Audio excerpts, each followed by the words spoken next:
आइए आज हम स्टडी करेंगे क्वेश्चन नंबर 38। कह रहा है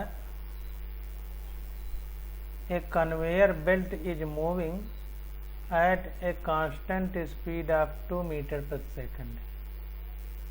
तो एक कन्वेयर बेल्ट है, तो इस तरह से वो घूम रहा है 2 मीटर प्रति सेकंड की स्पीड से। कह रहा है box is generally dropped on it. उस बेल्ट के ऊपर जो है एक बॉक्स को गिरा दिया जाता है। The coefficient of friction between them is mu equal to 0.5। तो उस पट्टे का घर्षण गुणांक कितना है? 0.5। कह रहा है the distance that the box will move relative to belt before coming to rest on it taking g equal to 10 meter per second. कह रहा है कि वो बॉक्स, वो जो पट्टा घूम रहा है, बेल्ट घूम रहा है, तो कह रहा है कितनी दूरी चल करके रुक जाएगा अगर जी का मान 10 मीटर पर सेकेंड स्क्वायर है। तो बेल्ट के सापेक्ष कितना दूरी चलेगा वो बॉक्स, ये हमको बताना है। तो पहले जो जो दिया है उसको हम लोग लिख लेते हैं, उसके बाद क्वेश्चन को करते हैं। तो यहाँ पर देखिए फोर्स ऑफ फ्रिक्शन, जो घर्षण बल होता है, उसका फार्मूला होता है F equal to mu g. वैसे F equal to mu N होता है, लेकिन चूंकि पट्टे पर बॉक्स स्थिर है, ऊपर नीचे गति नहीं कर रहा, इसलिए एन बराबर एम जी हो जाएगा। तो ए बराबर एफ बराबर म्यू एम जी है, और ए बराबर होता है एफ बाई एम, यानी बल बराबर द्रव्यमान गुणे त्वरण। तो द्रव्यमान त्वरण बराबर हो जाएगा बल बटे द्रव्यमान। यहाँ पर बल जो है घर्षण बल के रूप में लिया गया। तो ये हमारा आ गया म्यू एम जी अपान एम हो जाएगा। एफ की जगह म्यू एम जी रख दिए, तो ये आ जाएगा हमारा म्यू जी। अब म्यू हमको दिया है 0.5 किलोग्राम और गुरुत्वीय त्वरण दिया है 10 मीटर प्रति सेकंड स्क्वायर, तो ये आ जाएगा 5 मीटर प्रति सेकंड स्क्वायर। इस त्वरण से वो पट्टे पर गति करेगा जो बॉक्स है। अब समीकरण लगा देते हैं v square minus you square बराबर 2s, गति का तीसरा नियम, क्योंकि हमको दूरी निकालना है। तो अंतिम वेग हमको, जब ये पट्टा मूव कर रहा है, तो हमसे क्वेश्चन में कह रहा है कि रेस्ट में जब आ जाएगा तब तक वो कितना दूरी चलेगा। इसका मतलब अंतिम वेग जो है वो 0 होगा, तो 0 रख दिया, माइनस। अब देखिए प्रारंभिक वेग जो पट्टे का वेग होगा, जब उस पर बॉक्स गिराया जाएगा तो उसी वेग से आगे चलेगा। तो पट्टे का वेग है 2 मीटर प्रति सेकंड, तो वही यहाँ पर रख दिया। स्क्वायर है तो स्क्वायर लगा दिया, बराबर 2 गुणे। अब देखिए यहाँ पर जो है पट्टे को रोकना है, पट्टे में बॉक्स को रोकना है।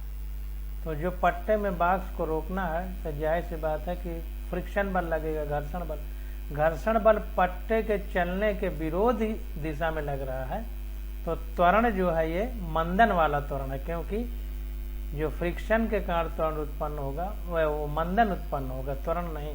त्वरण तो पट्टे के कारण है, आगे की ओर भाग रहा है। तो रोकने के लिए जो घर्षण बल है उसके कारण जो उत्पन्न होगा वो मंदन होगा, रिटार्डेशन जिसको कहते हैं अंग्रेजी में। तो वो वेग को कम करेगा, इसलिए प्रति सेकंड वेग को कम करेगा, इसलिए यहाँ पर माइनस साइन लगाया गया है इस ए में। गुणे यस हमको निकालना है, तो इसको सॉल्व करेंगे तो यस बराबर आ जाएगा 0.4 मीटर। अब क्वेश्चन नंबर 39 देखते हैं। तो 38 का देखिए ये ऑप्शन हमारा करेक्ट हो जाएगा, 0.4 मीटर। यहाँ पर देखिए बॉक्स कन्वेयर बेल्ट का वेग था 2 मीटर प्रति सेकंड, वही हमने रखा है। अब 39 नंबर क्वेश्चन देखते हैं। कह रहा है box of mass m is in contact with the car C। कह रहा है एक द्रव्यमान m है, जैसा चित्र में दिखाया गया है, ये इस कार जो C है, ये कार है, इसके संपर्क में है। कह रहा है box is gently dropped on it, ये 39 है। कह रहा है the coefficient of static friction between the block and the car is U। Cart का मतलब ये कार्ट है, कार नहीं कार्ट है। कार्ट का मतलब जो भी समझिए, कुल मिला के छोटी गाड़ी जैसा है, इसमें पहिया लगा।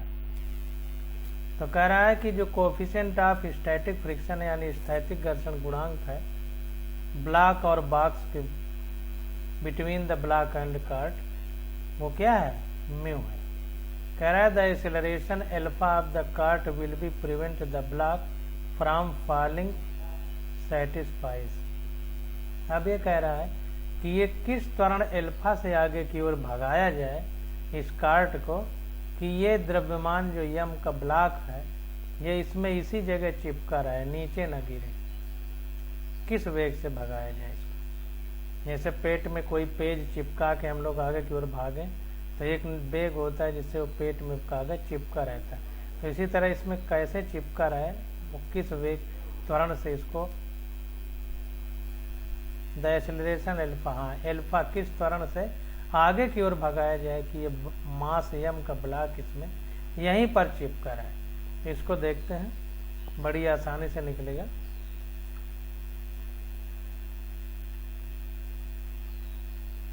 अब देखिए यहाँ पर जितने भी प्रकार के बल लग रहे हैं उनके कंपोनेंट यानी घटक जो हैं उनको हम लोग यहाँ पर बना लेते हैं। अब देखिए यहाँ पर ये जो वस्तु का द्रव्यमान है, भार है, वो इस पृथ्वी के तल के 90 डिग्री पर नीचे की ओर लगेगा, तो नीचे की ओर तीर लगा दिया गया mg। अब देखिए जब ये इस पर नीचे की ओर फिसलेगा तो इसको रोकने के लिए घर्षण बल ऊपर की ओर लगेगा, क्योंकि गति की विपरीत दिशा में घर्षण बल लगता है। तो इस सतह पे देखिए स्मॉल f ऊपर की ओर लगा दिए मैं। अब देखिए इस पर mg तो नीचे की ओर लग रहा है, लेकिन जो नॉर्मल रिएक्शन है, प्रतिक्रिया बल, वो इस तल के लंबवत होता है। तो देखिए तीर ऐसे बनाया गया इस तल के लंबवत। और अभी तक जो हम पढ़ते चले आए हैं, तो नॉर्मल रिएक्शन का जो तीर है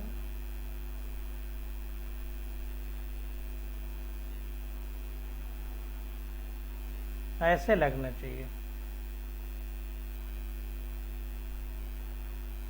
इस प्रकार से। तो इसी प्रकार से देखिए दिशा वही है। इसको यहाँ पे इसलिए बनाया है क्योंकि समझ में आए कि ये तल के लंबवत है, तल पे है, ये जो ये वाला तल है, इसलिए ऐसे हम ऐसे बनाएंगे, कोई दिक्कत नहीं। अब एक एक चीज को यहाँ पर समझ लेते हैं। तो स्यूडो फोर्स और फ्रिक्शनल फोर्स, देखिए आभासी बल भी कहा जा रहा है घर्षण बल को, जो कि हकीकत में जब ये पिंड खिसकेगा तो नीचे की ओर जो गति होगी तो उस बल के कारण ये विपरीत बल महसूस होता है, इसलिए आभासी बल कह रहा है। तो ये जब इस फिसलेगा तो आभासी बल कितना होगा, F = ma होता है। यहाँ पर ए त्वरण जो है उसको एल्फा माना है, तो एल्फा लिख दिया। अब चूंकि इस बल के कारण घर्षण बल उत्पन्न होगा, तो घर्षण बल कितना होगा, F = μn होता है, n। और जो ये n है यही हमारा नॉर्मल रिएक्शन है जो इस mg को बैलेंस करेगी। तो जो mg है वही हमारा ये n है। अगर ये फिसले ना तो n बराबर mg होगा। तो mg क्या है, हमारा भार है, तो n बराबर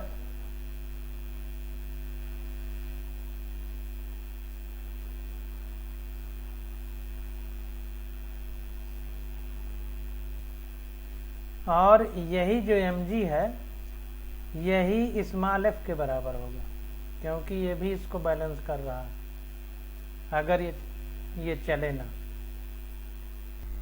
अब यहाँ पर देखिए हमको एक चीज ये समझने की जरूरत है कि जब गाड़ी इधर को चल रही है तो ये पिंड आगे को तो गिर ही नहीं सकता, तो आगे को नहीं गिरेगा तो इस नॉर्मल रिएक्शन से कोई मतलब नहीं, ये गिरेगा नीचे को ही, ऊपर को भी नहीं जा सकता क्योंकि पृथ्वी अपनी ओर खींचती है। तो केवल ये जो ऊपर नीचे जाने वाला सिस्टम है यही बैलेंस हो जाए तो ये नहीं गिरेगा। तो वही कह रहा है the block of mass m will not fall as long as, ये जो ब्लॉक है ये लंबे समय तक न गिरे, इसके लिए हमको क्या करना है कि ये जो फ्रिक्शन वाला है ये इस mg से हमेशा ज़्यादा रहे, तो F हमेशा ज़्यादा या बराबर रहे, तो F is greater than or equal to mg होगा। अगर ये F ज़्यादा है या बराबर है mg के तो कभी भी जो है ये पिंड नीचे को नहीं गिरेगा। अब बस अगर इतनी बात हम समझ गए तो सब काम क्लियर हो जाएगा।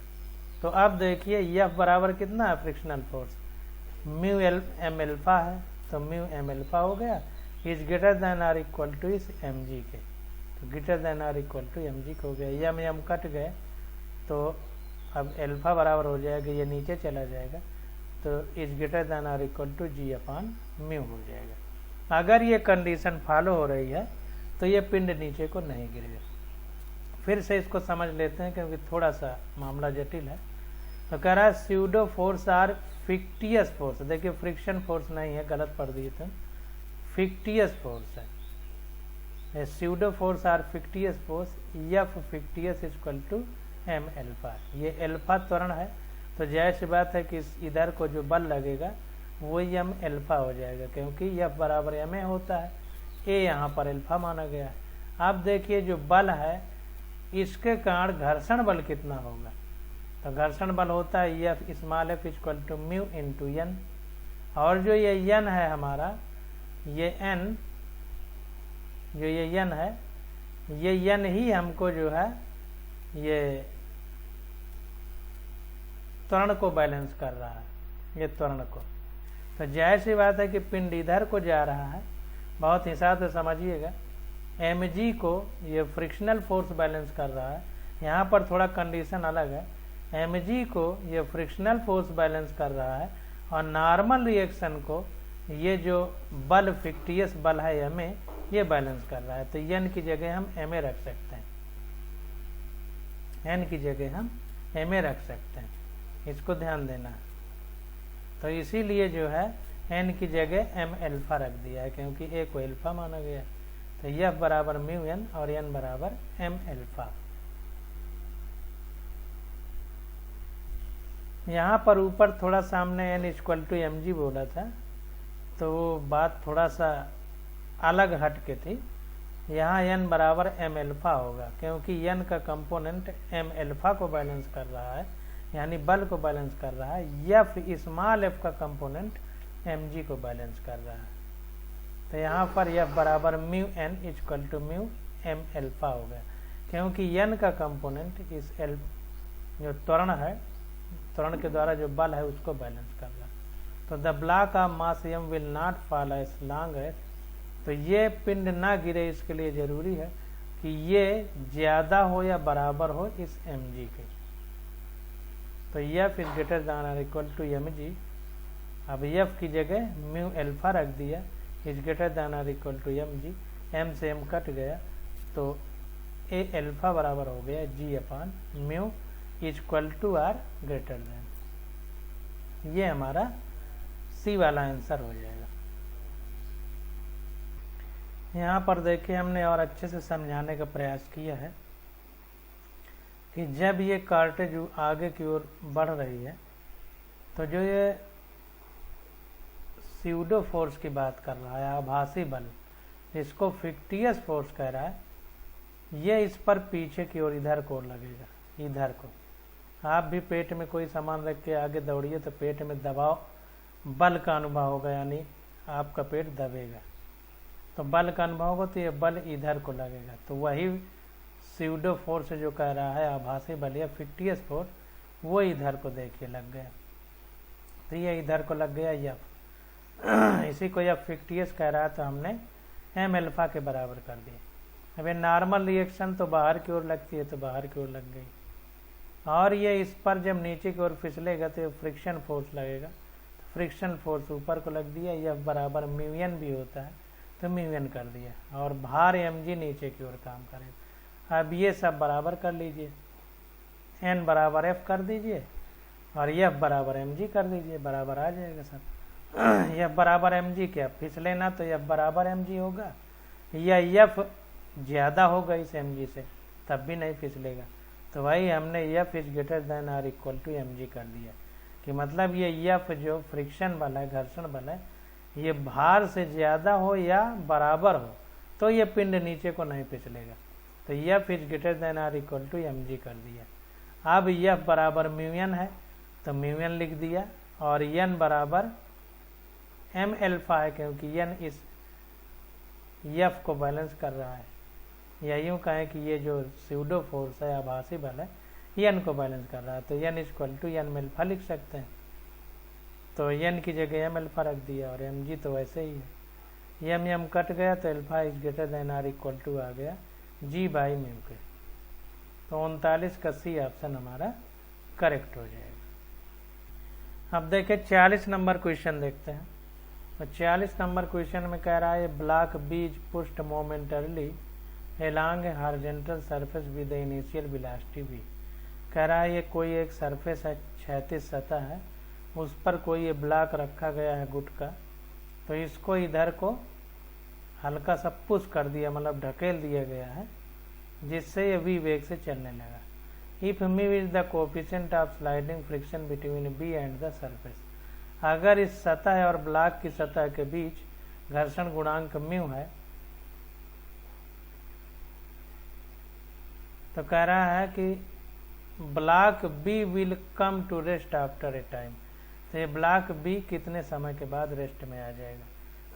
तो इसके ऊपर ऐसे ही क्वेश्चन किए हैं, इसको भी देखते हैं। तो जो जो दिया है जिस हिसाब से, उसी हिसाब से हम लोग क्वेश्चन को सॉल्व करेंगे। यहाँ पर देखिए हमको दे दिया है वेग v, ये प्रारंभिक वेग है क्योंकि पुश किया जा रहा है, ढकेला जा रहा है, तो आगे की ओर वेग होगा v। और रुकने के बाद कह रहा है कि कितना समय लगेगा, कितनी देर में रुक जाएगा, इसका मतलब अंतिम वेग 0 है, तो फाइनल वेलोसिटी 0 लिख दिया। अब फार्मूला लगा दिया v equal to u plus at, तो यहाँ पर देखिए v 0 है और u को हमारे क्वेश्चन में भी माना गया है माइनस at। अब देखिए यहाँ पर अगर इसको इधर ले आए तो 0 माइनस v हो जाएगा, और t को इधर ले आए तो बटे में चला जाएगा, और माइनस a एक तरफ बचेगा, तो ये हो गया, माइनस को इधर लाएंगे तो माइनस v बाई टी हो जाएगा। अब देखिए फोर्स ऑफ फ्रिक्शन क्या होता है, F equal to mu normal reaction होती है, और यहाँ पर चूंकि गुटका सतह के ऊपर रखा है तो नॉर्मल रिएक्शन जो होगी वो mg के बराबर होगी, तो नॉर्मल रिएक्शन mg के बराबर होगा। अब रिटार्डेशन क्या होगा, अब देखिए इसको रोकना है हमें, तो जाहिर सी बात रोकना है, तो जो ये बल जितना आगे की ओर लगेगा उसके विपरीत दिशा में बल लगाना पड़ेगा तभी रुक पाएगा, तो इसीलिए फ्रिक्शनल फोर्स आ गया, घर्षण बल जो रोकेगा उसको, तो इसीलिए घर्षण बल लिखना पड़ा। तो यह बराबर म्यू आर, और म्यू आर बराबर mg हो जाएगा। तो रिटार्डेशन क्या होगा, रिटार्डेशन का मतलब मंदन वाला त्वरण, तो ए बराबर म्यू जी हो जाएगा। अब जो है ये माइनस ए बराबर हमने निकाल लिया है, तो यहाँ पर चिन्ह सहित रखेंगे तो भी कोई दिक्कत नहीं, क्योंकि विपरीत दिशा में है तो माइनस साइन आएगा। और हकीकत में यहाँ पर जब लिखेंगे तो t बराबर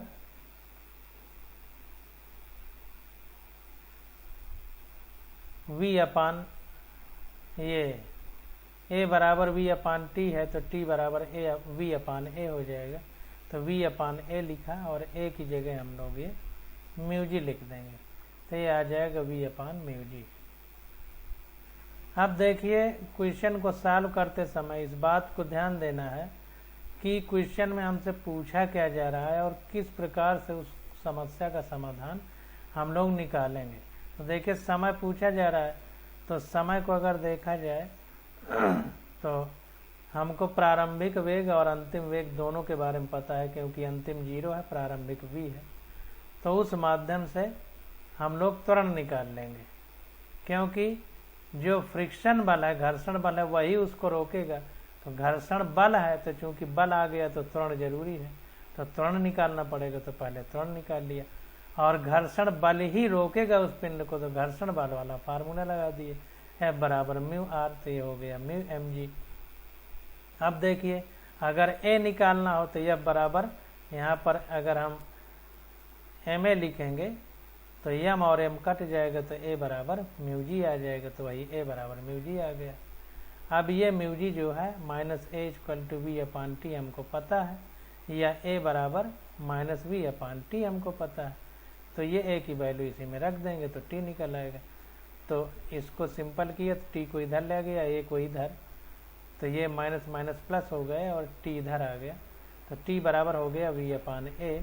तो V अपान A की वैल्यू म्यू जी यहाँ पे रख दिया, तो ये आ गया V अपान म्यू जी। तो कैसे A की जगह म्यू जी रखना है, बस इतना ध्यान दीजिए। जो A है वो म्यू जी रखा जाएगा। हर जगह लगभग क्वेश्चन में ऐसे ही स्थिति बन रही है, कुछ एक को छोड़ करके। तो 40 का डी ऑप्शन हमारा करेक्ट हो जाएगा। अब देखिए 41 नंबर क्वेश्चन देखते हैं। तो कह रहा है the coefficient of static friction mu s between block A of mass 2 kg and the table are shown in the figure is 0.2। तो कह रहा है कि जैसा ये दिखाया जा रहा है फिगर, तो इस सतह और ब्लॉक ए के बीच जो स्थैतिक घर्षण गुणांक है वो कितना है, 0.2 है। कह रहा है what would be the maximum mass value of block B so that the two block do not move. कह रहा है ये बी ब्लॉक है, इसका कितना हम द्रव्यमान रख सकते हैं जिससे ये इसको खींच न पाए, यानी बिना मूव किए रुका रहे यहाँ पर। तो कितना अधिकतम हम इसको द्रव्यमान रख सकते हैं। The string and the pulley are assumed to be smooth and massless. कह रहा है ये जो घिरनी है और ये जो रस्सी है, हमको ये मानना है कि इसका न द्रव्यमान है और न ही इनमें कोई घर्षण है, घर्षण रहित है, यानी स्मूथ है, चिकनी है, और इनका द्रव्यमान भी नहीं। जी की value 10 meter per second square है। तो इसको देखते हैं। तो यहाँ पर जैसे जो बल लगेगा उनके चित्र हम लोग पहले बना लेंगे। तो पहले ए के लिए बनाते हैं। तो ए पर इस सतह से 90 डिग्री के कोण पर पृथ्वी की ओर mg काम करेगा। तो ए पिंड है तो mag लिख दिया गया।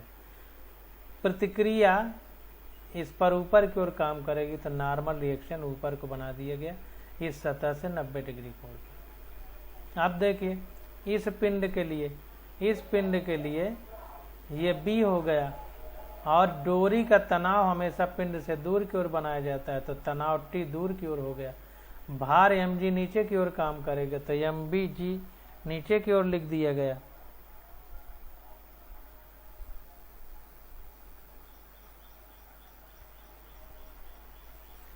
ये नीचे की ओर लिख दिया गया। अब जाहिर सी बात, अगर इसका भार ज्यादा हो जाएगा तो ये पूरा सिस्टम ऐसे नीचे की ओर मूव करेगा, ऊपर ऐसे कभी नहीं जा सकता, हमेशा ऐसे ही जाएगा। तो जब ऐसे जाएगा तो त्वरण की दिशा ये होगी। ए पिंड के लिए त्वरण की दिशा ये होगी, बी के लिए त्वरण की दिशा ये होगी। तो त्वरण की दिशा ये बना दिएगा। अब इन्हीं को हम लोग सिंपल व्यू में समीकरण द्वारा संतुलित कर लेंगे, बस क्वेश्चन आ गया। तो देखिए इस पिंड के लिए क्या होगा कि हमको संतुलित करना है, तो वी गेट इक्वेशन। अब हम क्या इक्वेशन बना लेंगे इसके लिए। अब देखें, ये पिंड आगे खिसके ना, तो इस पर पीछे की ओर एक घर्षण बल लगेगा, जिसको यहाँ पर एफ म्यू के लिखा गया। तो डोरी का तनाव आगे की ओर, घर्षण बल पीछे की ओर लगेगा, तो यही तनाव इस घर्षण बल को मेंटेन करेगा। तो T plus M A equal to F लिखा है। तो देखिए ये T इधर को है और एम कैपिटल है और ए यानी ये बल जो है ये भी इधर को है। तो ये दोनों एक ही दिशा में है, तो दोनों जुड़ेंगे और इसके बराबर हो जाएंगे। एक ही दिशा वाले जुड़ेंगे और इसके बराबर हो जाएंगे। तो T plus M A equal to F हो गया। अब देखिए इसके लिए ये भी अगर नीचे को न जाए तो क्या होगा। ये दूसरा लिखने से पहले इसको समझते हैं कि ये जो तनाव है, इस तनाव को ये फ्रिक्शन बल बैलेंस कर रहा है, तो क्या हो जाएगा, T equal to mu N A हो जाएगा। चूंकि जो फ्रिक्शन बल है F बराबर क्या होता है, म्यू एन होता है, तो वही म्यू एन लिख दिया है F, और ये F T के बराबर है, इसलिए डायरेक्ट T बराबर म्यू एन लिख दिया है। ए पिंड है तो ए लिख दिया है। फार ए इक्वल टू 0, जब त्वरण नहीं है, ध्यान दीजिए, जब त्वरण नहीं है, जब ये आगे की ओर नहीं भाग रहा, तब की कंडीशन है जब स्थिर अवस्था में। अब देखिए इसी प्रकार इस पिंड के लिए तनाव किसके बराबर होगा, ये दोनों एक ही तरफ हैं, तो इन दोनों का जोड़ इसके बराबर होगा। तो T बराबर MBA plus MBG, MBA plus MBG इसके बराबर होगा, क्योंकि दोनों की दिशा एक ही है, तो इनका जोड़, और ये विपरीत में, तो इसके बराबर होगा। अगर इसको यहीं स्थिर रखना है तो ऊपर की ओर लगने वाला बल नीचे की ओर लगने वाले बल के बराबर होना चाहिए। तो T बराबर MBA प्लस MBG हो जाएगा, या T बराबर MBG कब होगा, जब ये नीचे की ओर नहीं चल रहा होगा, तब गति नहीं करेगा, तो ये T बराबर MBG होगा। तो देखिए यहाँ पर लिख दिया है कि फार ए बराबर 0, जब नीचे की ओर ये त्वरण से गति नहीं करेगा, तब ऐसा होगा T बराबर MBG। तो यहाँ पर देखिए T बराबर म्यू एन ए आ गया इससे, और T बराबर MBG आ गया इससे। अब देखिए दोनों को सॉल्व कर लेते हैं। तो इसलिए म्यू एन ए बराबर क्या हो जाएगा, T के बराबर है, तो म्यू एन ए बराबर MBG हो जाएगा, तो MBG लिख दिया। और MB बराबर क्या हो जाएगा, MB बराबर, अब देखिए MB की बात करेंगे तो म्यू एन ए है यहाँ पर, तो म्यू एन की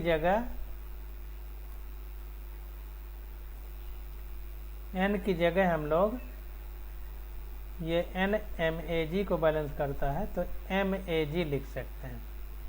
तो MAG जब लिखेंगे तो G से G कट जाएगा, तो MB बराबर इधर क्या बचेगा, केवल MA बचेगा, तो म्यू MA बराबर हो गया MB के।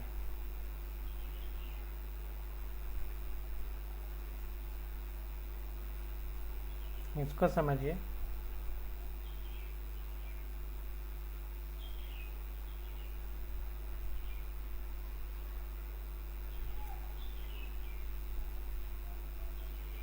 NA इस पिंड के लिए N बराबर MAG है,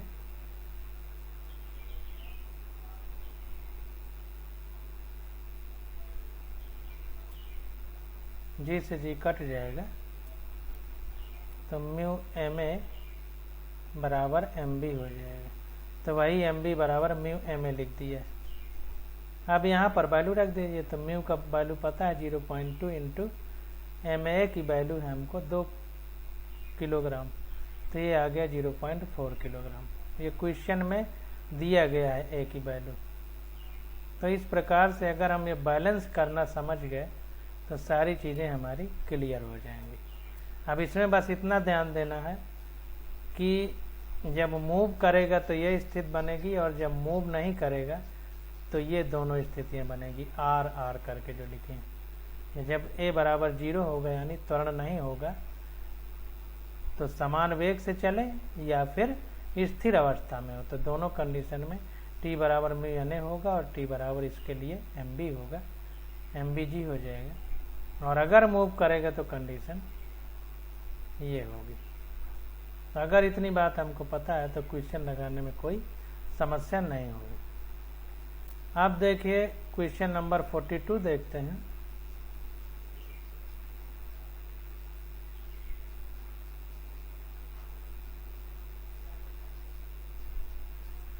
क्वेश्चन नंबर 42 में कह रहा है block of mass 10 kg placed on rough horizontal surface. कह रहा है एक 10 किलोग्राम द्रव्यमान का कोई पिंड है, उसको क्षैतिज सतह पर रख दिया गया है, और उस क्षैतिज सतह का कोफिशिएंट ऑफ फ्रिक्शन 0.5 है। कह रहा if a horizontal force of 100 newton acting on it then acceleration of block will be. कह रहा है अगर एक क्षैतिज बल उस पर 100 न्यूटन का लगा दिया जाए तो कह रहा है कि उस पिंड का त्वरण कितना होगा। बहुत आसान है, इतने क्वेश्चन करने के बाद अब बड़ी आसानी से आप लोगों को समझ में आना चाहिए। तो फिर देखिए उस पिंड पर जितने भी बल लगे हैं उनको हमको बैलेंस करना।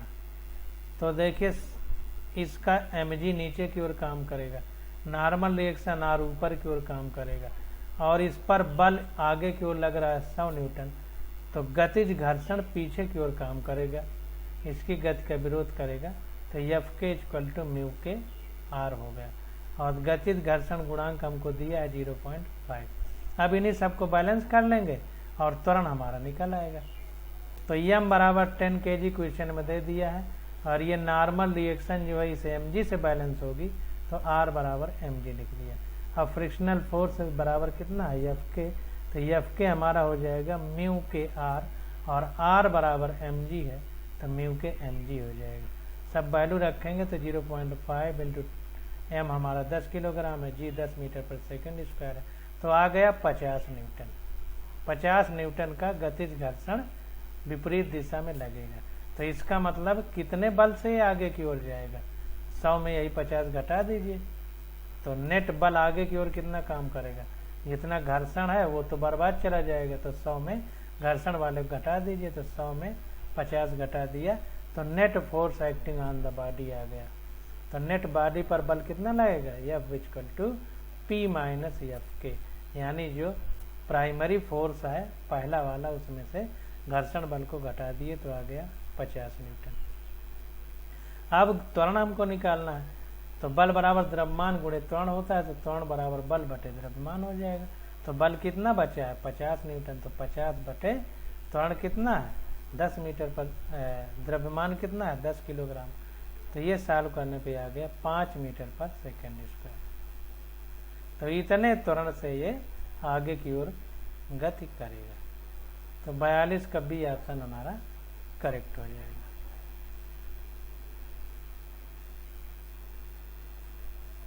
अब 43 नंबर क्वेश्चन देखते हैं।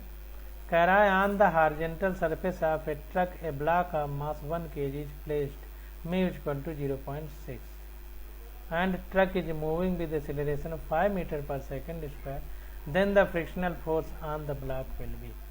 कह रहा है एक क्षैतिज सतह है ट्रक की, जो उस पर 1 किलोग्राम का कोई पिंड रखा है, घर्षण गुणांक कितना है 0.6 है, और ट्रक जो है 5 मीटर पर सेकंड स्क्वायर के त्वरण से गति कर रहा है।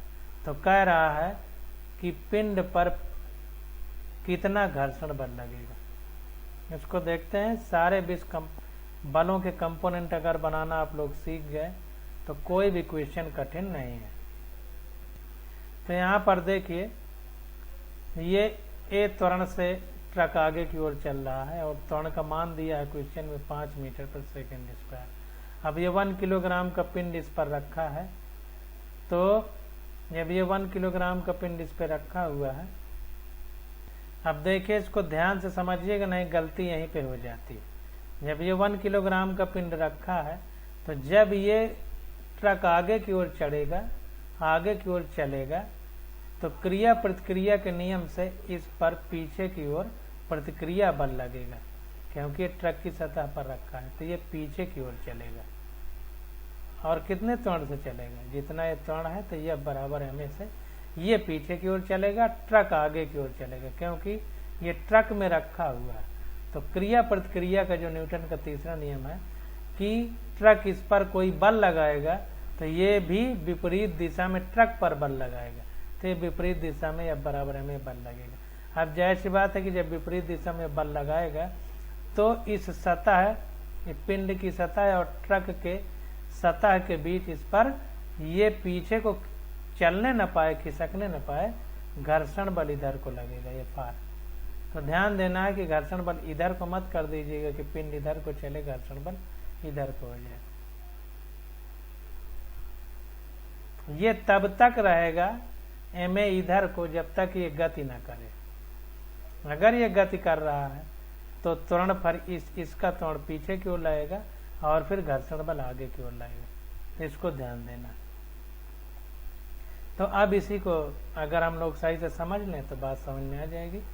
तो देखिए एफ आर एल बराबर म्यू एस एन हो जाएगा। जो फ्रिक्शनल फोर्स है एफ आर लिखा है, यहाँ एफ आर एल लिखा है, जो भी माने, तो ये होता है म्यू एस एन के। तो ये हो जाएगा म्यू एस और एन बराबर एम जी के होता है। तो एम जी आ गया, क्योंकि एम जी नीचे की ओर काम करेगा, नॉर्मल रिएक्शन ऊपर की ओर काम करेगी। 50 बार बना चुके हैं, बार बार बनाने का कोई मतलब नहीं। तो एन की जगह एम जी रख दिया। और म्यू एस हमको पता है, स्थैतिक घर्षण गुणांक 0.6 × 10 और 0.6 और द्रव्यमान कितना है 1 किलोग्राम इंटू जी, गुरुत्वीय त्वरण कितना है 10। तो ये आ गया 6 न्यूटन। तो कुल मिलाकर के जब ये पिंड स्थिर रहेगा तो 10 न्यूटन का इस पर बल लगेगा, ये 6 न्यूटन का इस पर बल लगेगा। तो स्यूडो फोर्स यमे इक्वल टू कितना होगा, ये 6 न्यूटन का लिमिटिंग फ्रिक्शन है। देखिए इसको गति का विरोध करेगा। और स्यूडो फोर्स कितना लग रहा है, तो स्यूडो फोर्स इक्वल टू हो जाएगा यमे, जिसको पीछे की ओर खिसकाने का प्रयास कर रहा है। तो यमे हो जाएगा, यम हमारा 1 किलोग्राम है और त्वरण ए है। तो ये आ गया 5 न्यूटन। तो 5 न्यूटन का देखिए इस पर जो है पीछे की ओर ये बल लग रहा है, स्यूडो बल जिसको कह रहे हैं। हकीकत में ट्रक आगे की ओर चल रहा है तो आगे की ओर लगना चाहिए, लेकिन बल पीछे की ओर लगता है। हमेशा कोई चीज़ त्वरण में जब आगे की ओर जाती है, ट्रक में अगर या बस में हम बैठे हो तो हमारा शरीर पीछे की ओर जाता है। क्यों? क्योंकि क्रिया प्रतिक्रिया का न्यूटन का नियम लागू हो जाता है। तो ये आगे की ओर चलेगा तो इस पर बल पीछे की ओर लगेगा। अब आगे की ओर चलने के कारण पीछे की ओर कितना बल लगेगा, ये जितना त्वरण है और इसका द्रव्यमान, तो यह बराबर है में, तो आ गया 1 × 5, तो यह आ गया 5 न्यूटन। अब इस पर कितना, ये पीछे को ना चले तो आगे की ओर कितना घर्षण बल लगेगा, तो यह फार इक्वल टू होता है म्यू एस एन। तो म्यू एस इंटू एन बराबर एम जी है, तो एम जी हो गया 0.6 इंटू यम 1 किलोग्राम है, जी 10 मीटर पर सेकंड स्क्वायर होता है, तो 6 न्यूटन आ गया। तो घर्षण बल देखिए इसमें 6 न्यूटन है और इस पर पीछे की ओर बल कितना लग रहा है 5 न्यूटन। तो घर्षण बल ज्यादा है, तो इसलिए इसको पीछे की ओर नहीं जाने देगा। इसका मतलब ये पिंड इसी जगह स्थिर रहेगा। तो जब इसी जगह स्थिर रहेगा, चलेगा नहीं, तो जो स्यूडो फोर्स है हमारा आभासी बल है, जितना होगा उतना ही जो है घर्षण बल का मान होगा। क्योंकि जब चलेगा नहीं तो घर्षण बल लगाए गए बल के कारण ही तो उत्पन्न होता है, तो उतना ही होगा। तो ध्यान दीजिए 6 न्यूटन नहीं लिखना, 5 ही होगा, क्योंकि वो चल नहीं रहा। इतना न्यूटन तक घर्षण बल उत्पन्न हो सकता है, क्योंकि म्यू की वैल्यू 0.6 है। तो ये इतने न्यूटन तक घर्षण बल हो सकता है। इसका मतलब जब 5 न्यूटन को पीछे को बल लाएगा तो ये अपनी जगह स्थिर रहेगा। तो इसीलिए लिखा है कि if F smaller than F R L, यानी घर्षण बल जो है वो लगाए गए, जो आभासी बल लग रहा है इस ट्रक के आगे की ओर चलने के कारण, उससे ज्यादा है। तो ब्लॉक डज नॉट मूव, इसलिए ये पिंड पीछे की ओर गति नहीं करेगा। So static friction is present, इसलिए स्थिर घर्षण गुणांक प्रेजेंट होगा। और जब स्थिर घर्षण गुणांक स्थैतिक घर्षण गुणांक प्रेजेंट होगा तो स्थैतिक घर्षण गुणांक उतना ही होता है जितना पिंड पर आभासी बल लगता है। तो आभासी बल 5 न्यूटन का लग रहा है, तो यही हमारा घर्षण बल हो जाएगा। तो यह फार इक्वल टू 5 न्यूटन हो जाएगा। 43 का ए ऑप्शन हमारा करेक्ट हो जाएगा। तो 43 क्वेश्चन हम लोगों ने कर लिए। अब आगे क्वेश्चन अगले लेक्चर में करेंगे। आज बस यहीं तक।